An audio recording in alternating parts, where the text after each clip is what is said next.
Hey everyone, my name is Kelly Hobbs, and I am really excited about this class and also to be a part of the program here at National. So, I am a figure skating coach in Nashville, Tennessee, and a little bit more about my background. I grew up in the Midwest in a town outside of Chicago, but it was small-ish and rural-ish, and I kind of discovered skating by accident. Well, really, my mom was looking for a sport or an activity for me where I wouldn't overheat. I used to have these heat strokes, which was because I had a hypothalamus issue from being a premature baby. Anyhow, she wanted to find a sport where I wouldn't overheat, and so our town had a ice rink with one sheet of ice and nothing grand, but she thought, well, maybe she won't overheat, and so she plopped me out onto the ice, and it was truly love at first skate. I fell in love with it and ended up spending my childhood and teen years and beyond competing and traveling, and really just enjoyed so many life experiences through that sport. However, kind of the downside, when I went off to college, I really struggled with my identity as a person outside of skating. Like, what was I and who was I? And it has been kind of a catalyst to get me to be part of this program here at National, because I'm very inspired by sports psychology and how I can help some of my athletes that I work with here in Nashville. So, I am married. I have 3 amazing children. My youngest is 19 months, and she is a ball of energy, and she keeps me on my toes. And then my boys, they are 6 and 9, and they are, right now they're involved in baseball. That is their thing, and it's been really fun to watch, to be on this side of the sport as a parent and learn more about baseball, because I don't know much about it at all. Luckily, my husband does. He played in college, and so he kind of is coaching me from the sidelines and helping me figure out what the rules are, and it's really kind of pathetic, my base of knowledge for that sport, but I'm getting there. So as a coach here in Nashville, I work with skaters of all ages and abilities. I've been coaching in Nashville for 12 years, and it isn't the only thing I've done. I had some other career paths after college, but skating reeled me back in. So this topic of diversity, when I think of diversity, I think about, basically people and various differences amongst people, whether it be age or ability, whether it's economic class, sexual orientation, et cetera, et cetera. And I think that the conversations of diversity are evolving, and I'm always hopeful when the topic comes up,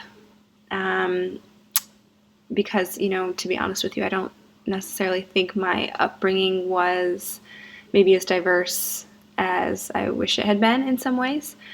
The sport of skating is just not that diverse, and there's a lot of room to grow there, and more on that later.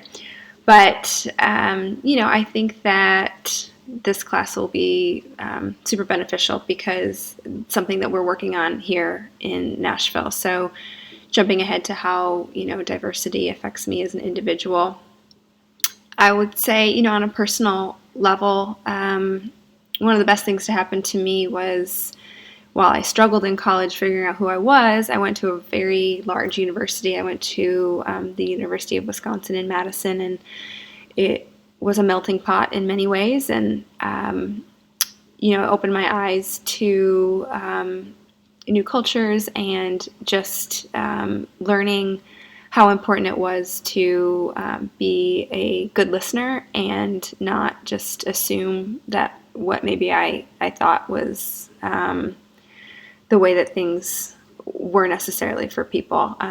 Like growing up, my bubble was a little small, and it was great to kind of have that bubble just, popped and opened my eyes to a lot of amazing people, and my friendship circles grew, and I think I was able to surround myself with some people who were patient and helping me learn that, my sport was one of privilege, and how, I think I always realized I was fortunate that my parents had the means to do it, but maybe that, not that people weren't even necessarily exposed to it in other areas of the country, and not because, it was a situation that they could control. They would have never had the money to pay for the lessons or the ability to, many of them had been helping raise younger siblings, or,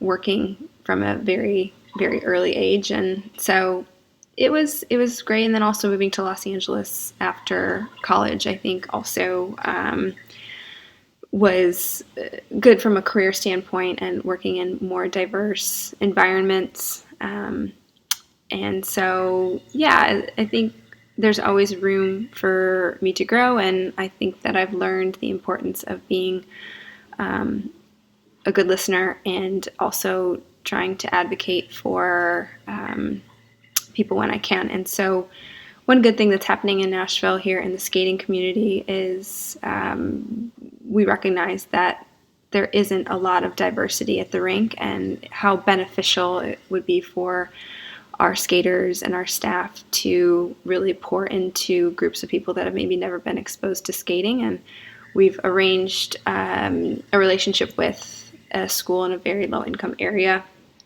And this kind of just started. So the timing of this class and the timing of this program, I think, are serendipitous in many ways. But these kids are getting bused from the school, and they are getting education both on and off the ice. And it's just been amazing to see how they are just elated to be there and excited to have something unique that they get to do. And so it's just a small step, I realize that, but it gives me hope that maybe we can do more things like this. We also have a program for skaters with, different, physical abilities. And so it's kind of a therapeutic skating program, and my boss is amazing. I don't know if you follow figure skating, but his name is Scott Hamilton, and he is super great, just a beacon of light in so many ways, and cancer survivor and author, and you name it. He's just great. But one of the things that he always says is, there's really the only disability in life is a bad attitude. And I think he's been quoted saying that, and I hear him say that too. And he's really making efforts to get people of all abilities on the ice. And that's also been really great to see how that's starting to take shape. And then I think as a parent, it's super important to remember how important diversity is. And,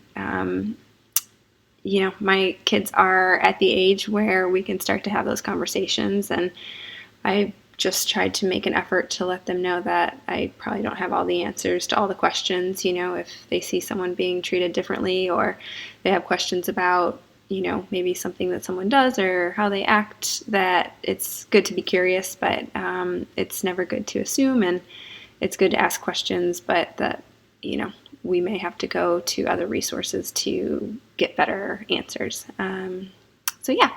And then I think to summarize, or to get to the last question about the article, the one that has been kind of in my mind and swirling is the economic classes and, athletics, and how that truly impacts, how individuals get into sports, or how they don't get exposed to sports. And again, I think, figure skating is a really good example of that. And, just a good reminder of privilege, and how, I was basically, so many things are out of people's control. And when I think about, further back in my family history, something that really hit home was they're talking about low income and how sports like boxing or wrestling. And oddly enough, my grandfather grew up very poor, farm family, no formal education, one of seven. He worked at the farm and was actually the first in his family to attend college. And the reason he got into college was because he was a super talented wrestler. And that wasn't because he took wrestling, he didn't have training and he didn't go somewhere and learn. He learned through play and he learned through wrestling his brothers, but had some, inherent talent, and it got him into college and he excelled from there, which I think is super, exciting to kind of revisit that part of my family history and then see how, so many can just learn and be exposed to sport through play. But the article ended and with kind of that question of like, are we really missing out on some of the best talent potentially because they just aren't able to be a part, or whether it's being introduced to the sport or whether it's maintaining the sport, and just how much that truly affects. And where would we be with certain sports if we had more means to have a diverse population? It could really be pushing sports to new levels, which I thought was just a cool thing to think about and just a reminder of the work that can be done. So anyhow, I look forward to hearing what you all have to say, and I am excited to learn more. Thanks so much. Bye.